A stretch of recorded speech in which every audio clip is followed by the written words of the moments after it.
Fala galera, tudo bem com vocês? Eu sou o professor Alex, professor de língua portuguesa. Sejam bem-vindos a mais uma aula do 8º ano. Antes de nós começarmos a conversar sobre o assunto da aula de hoje, nós vamos recapitular aquilo que nós vimos na aula passada, né? Então, na aula passada, nós discutimos um pouquinho sobre o que é verbo, né? O verbo é aquela palavra que exprime ação, estado, fenômeno natural. E nós vimos que o verbo ele possui algumas flexões, né? Flexão de tempo, de modo, de número, de pessoa. E para realizar, né, a concordância verbal, nós precisamos concordar o verbo com o sujeito, né, com a pessoa que executa, a pessoa a quem recebe a ação que está sendo realizada. Então, né, nós vimos verbo e concordância verbal.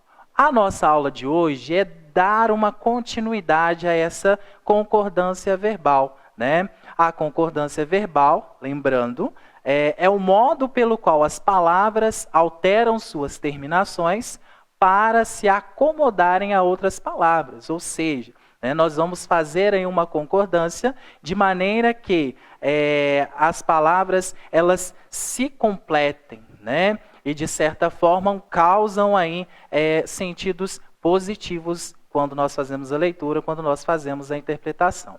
A concordância verbal trata das alterações do verbo, né? Então, de certa forma, nós vamos analisar essa concordância no verbo. Então, pensando assim de uma forma geral, como nós já vimos, né, a concordância do verbo ocorre com o seu sujeito em número e pessoa.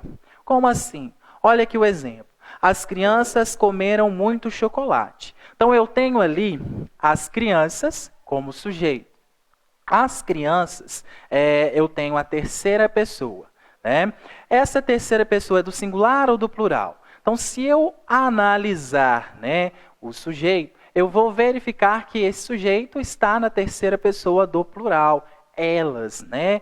Eles, elas. Então, o sujeito ali está na terceira pessoa do plural. O meu verbo, ele tem que estar conjugado, né, correspondendo aí à terceira pessoa. Então, as crianças comeram. Se é plural, então eu vou utilizar também a conjugação do verbo, na terceira pessoa do plural, né? As crianças comeram muito chocolate, ok? Então, de forma geral, o verbo ele vai concordar com o sujeito em pessoa e número. Mas nós podemos nos deparar com situações que provocam um pouco de dúvida, né? Até por isso nós estamos dando continuidade àquilo que nós vimos na aula passada, né? Então, quais dessas dúvidas? Em que momentos nós podemos encontrar essas dúvidas? Em muitos momentos, né? Então, eu trouxe aqui para nós discutirmos alguns momentos, né? Alguns momentos que essa concordância pode provocar aí um pouco de dúvida. Aqui, o primeiro que nós vamos discutir é o sujeito composto. Quando nós temos o sujeito composto, nós vamos analisar a posição que ele está na oração. Se ele estiver antes do verbo, né, anteposto ao verbo, o que vai acontecer com o verbo? Ele vai para o plural. Okay? Então, olha aqui a frase. A falta de dinheiro e a greve dos bancos confirmaram o caos, né? Então, se nós analisarmos o que é sujeito ali, a falta de dinheiro e a greve dos bancos. Então, nós temos mais de um núcleo, né? Então, nós temos um sujeito composto. O sujeito apareceu antes do verbo, então ele é anteposto. Nesse caso, o verbo ele vai concordar com o sujeito no plural. Por isso, confirmaram. Beleza? Já quando o sujeito é pós-posto, ou seja, quando ele aparece depois do verbo, né, o que vai acontecer? Nós podemos fazer a concordância no plural ou concordar com o núcleo mais próximo. E aí, quando nós concordamos com o núcleo mais próximo, nós vamos analisar o número e a pessoa. Prestem atenção aqui nos exemplos. Passarão o céu e a terra. Então, Então, nós temos ali o sujeito composto, o céu e a terra, né? E aí nós vamos fazer a concordância no plural, passarão, né?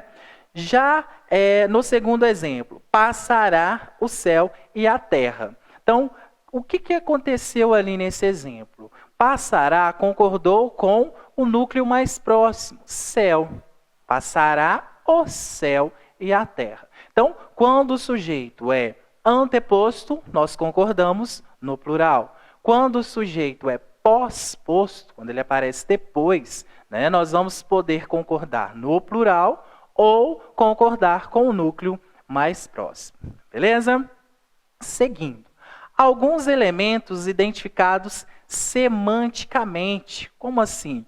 Quando os núcleos do sujeito são palavras que pertencem ao mesmo grupo significativo, o verbo fica no singular. Vamos analisar aqui o exemplo. Alegria e felicidade nos acompanha constantemente. Então, nós temos ali o sujeito, alegria e felicidade, ainda é um sujeito composto, né? E a questão do verbo acompanha, né? Então, nós utilizamos ali o verbo no singular. Por quê? Porque acompanha também pertence a um grupo significativo, né? Então, pertence ao mesmo grupo significativo do sujeito. Então, se nós observarmos, por isso o verbo ficou ali no singular. Com elementos ligados por ou, né? São aquelas orações de alternância, né? Então, se a conjunção cria relação de exclusividade, o verbo fica no singular. Como assim? Observe aqui o exemplo. José ou João será eleito presidente. Então, exclusividade. José ou João. Ok? Então, ali é exclusivo ou um ou outro. Então, ali o verbo concordou no singular. Já se a conjunção não cria relação de exclusividade, o verbo vai para o plural. Correr ou nadar exigem bom preparo físico, né? Correr ou nadar, eu poderia acrescentar ali correr ou nadar ou andar, né? Exigem bom preparo físico. Então, ali não tem uma exclusividade, né? Então, as duas coisas exigem um preparo físico, certo? Então, quando isso acontece, quando a conjunção ela não cria essa exclusividade, o verbo fica no plural, beleza? Seguindo, com elementos em gradação. Como assim? O que é gradação? Quando eu começo falando, vou graduando, né? Então, quando acontece aí a utilização dessa gradação, o verbo ele vai concordar com o elemento mais próximo. Observem aqui os exemplos. O vento, a chuva, o frio, olha aí a gradação. Não os inquietava, né? Então, inquietava aqui ele está concordando com o mais próximo, que é frio, certo? Beleza? Já aqui, com as expressões um e outro, nenhum, outro, o verbo pode ficar no singular ou no plural. Observem aqui o exemplo. Nenhum, nem outro dormiu. Nenhum, nem outro dormiram. Né? Então, quando nós temos aí essas expressões, um e outro, nenhum, nem outro, o verbo ele pode concordar tanto no singular quanto no plural. Beleza? Seguindo, né? Quando nós nos deparamos com alguns verbos, nós podemos encontrar os verbos que são acompanhados de uma partícula, né? Que é aquela partícula se. Quando nós encontramos o verbo acompanhado dessa partícula, esse se ele pode assumir aí a posição de um pronome apassivador, ok? Então, o verbo acompanhado pelo pronome apassivador se concorda normalmente com o sujeito. Então, observem ali um exemplo. Vendem-se tapiocas fresquinhas, né? Então, tapiocas está no plural. Então, o verbo também foi utilizado no plural. Vendem-se tapiocas fresquinhas, ok? Já o segundo exemplo. Vende-se uma casa na praia. uma casa, né? Casa, casa está no singular. Então, o verbo foi utilizado no singular. Então, quando nós encontrarmos o verbo com esse pronome apassivador, nós vamos observar o sujeito. Se está no singular, eu conjugo o verbo no singular. Se está no plural, eu conjugo o verbo no plural. O verbo com índice de indeterminação. Essa partícula se, né, ela também pode identificar um índice de indeterminação do sujeito.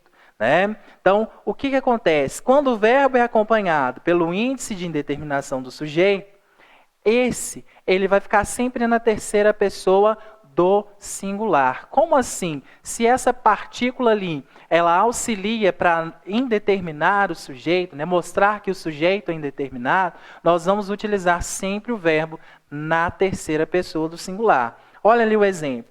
Assistiu-se a demonstração da dança. Quem assistiu?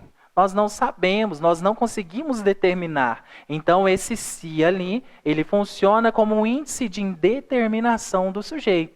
Então, nesse caso, a conjugação do verbo ela é apresentada na terceira pessoa do singular. Assistiu e a partícula, né, que mostra essa indeterminação. Nós também temos certas dúvidas, né, quando nós estamos diante de pronome de tratamento. Então, quando o sujeito é um pronome de tratamento, o verbo vai sempre para a terceira pessoa do singular ou plural. Observem um exemplo. Vossa Alteza atendeu ao nosso pedido. Então, eu tenho ali um sujeito só, né? Vossa Alteza. Vossas Altezas atenderam ao nosso pedido. Então, ali eu estou tratando no plural. Então, o verbo ele também tem que ser concordado no plural. Então, quando nós estamos diante de pronomes de tratamento, né, o verbo sempre vai para a terceira pessoa. Né? Essa terceira pessoa pode ser no singular ou no plural, de acordo com o meu sujeito. Beleza? E com coletivo, né? Coletivo, nós temos coletivo, aquela palavra, né, que representa a união, né, o conjunto de alguns elementos. Né? Então, quando nós estamos diante do coletivo, o verbo ele fica no singular, quando o sujeito é o coletivo no singular. Olhem aqui o exemplo. O bando visitava a cidade deserta. Então, ali, né, nós temos como sujeito o coletivo. Então, o verbo, ele permanece no singular. O bando visitava a cidade deserta. Nós vamos observar, né, como esses nomes se apresentam para nós realizarmos a concordância. Então, olhem aqui o exemplo. Campinas fica no estado de São Paulo. Campinas, né, apesar de ter o S aí no final, é um nome, né, é um nome de um município. E aí nós vamos concordar, né, com o município. Está no singular, então o verbo ele é utilizado no singular. Os Estados Unidos lideram o movimento. Olha ali, nós temos o artigo, né, o artigo definido os e o nome Estados Unidos. Então nós temos ali a utilização do plural. Então por isso o verbo está no plural. Então, quando o sujeito é constituído por nomes próprios, que só tem plural, o verbo fica no plural. Se esse nome vier precedido de um artigo no plural, caso contrário, ficará no singular. Então, é o que aconteceu aqui nos exemplos. O primeiro nome está no plural, mas ele não veio precedido, né, de um artigo. Então, ali o verbo será no singular. Já o segundo exemplo, né, o nome é no plural e ele veio precedido de um artigo, né, o artigo definido no plural. Então, por isso, o verbo foi para o plural. Beleza? Então, o que nós continuamos a ver hoje? Concordância verbal. Essa concordância, né, ela é importante não só na escrita, como também na fala, né, para nós concordarmos o verbo de acordo com o sujeito, de acordo com a posição que esse sujeito se apresenta aí na oração. Beleza? Por hoje é só. Vejo vocês na próxima aula.